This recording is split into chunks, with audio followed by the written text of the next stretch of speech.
Xavier Vigneron, ami de la victime, est le seul témoin que le président de la Cour aura bousculé. Il ne se souvenait plus d'une altercation entre José Vicente Garcia et Gérard Giorgetti. Ce dernier avait usé d'un couteau.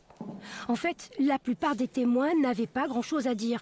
Voisines, voisins, connaissances, copains de soirée au rosé, ils naviguent tous dans un même milieu un peu précaire, se rendant des services. Leurs témoignages sont souvent confus.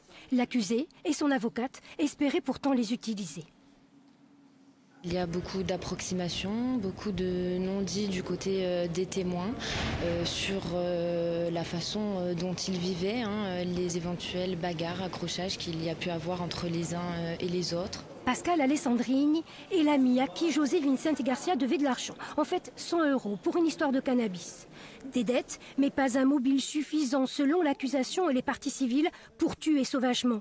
Pour eux, le dossier et les expertises de sang et d'ADN suffisent à confirmer la culpabilité de Gérard Giorgetti. On a notamment des traces de sang de la victime sur les objets qui auraient servi à le découper. On a bien le sperme de M. Giorgetti qui est présent au niveau du caleçon, au niveau de l'anus de la victime. Donc ça révèle pour moi clairement l'implication de M. Giorgetti. Les débats sont presque terminés. La Cour doit interroger une dernière fois Gérard Giorgetti avant de laisser la place aux plaidoiries. Ce matin, les dépositions du médecin légiste et de l'anthropologue avaient jeté un froid dans la salle. Ils avaient notamment décrit les 23 coups de couteau au moins portés au thorax à l'aide d'un couteau tranchant. Pour l'avocat des parties civiles, le meurtre a bien été accompagné de torture. Et cette barbarie, cette brutalité du crime, il entend la plaider au nom de la famille de José Vicente Garcia.